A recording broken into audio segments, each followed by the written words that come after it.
खबर में आगू बढ़बो बात करबो कोरबा जिला के महिला उत्पीड़न के मामला ला लेके एक दिवसीय महिला आयोग जन सुनवाई के आयोजन कोरबा जिला में रखे गए रही, जेमा 25 आवेदन पत्र में 22 आवेदन पत्र के तुरंत निराकरण करे गई। इस सुनवाई में एक दिलचस्प मामला ये भी रही के एक वरिष्ठ वकील पत्नी रहे के बावजूद भी एक स्वास्थ्य कर्मी महिला के साथ लिव इन रिलेशनशिप में रही के पति के फर्ज निभात रही।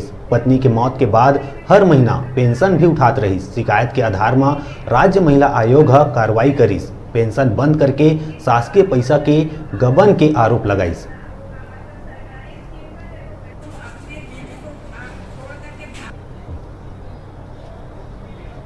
आज 9 मामलों में सुनवाई हुई है और पहले ही मामला जो था वो बहुत इंटरेस्टिंग था, क्योंकि एक गरीब महिला थी, अनपढ़ थी, उसकी आँख से नहीं देख रहा, सुन नहीं सकती है और उसका धोखाधड़ी से हस्ताक्षर करा अंगूठा निशान लेकर उसके लगभग 1.25 एकड़ जमीन को बिना कोई पैसा दिए हड़प लिया था और आज आयोग के समक्ष उसने स्वीकार किया और 15 दिन में उसकी अनुमानित कीमत 3 लाख रुपए देने के लिए तैयार हुआ। इस पूरे मामले में एसडीएम ऑफिस में केस को फॉरवर्ड किया जा रहा है।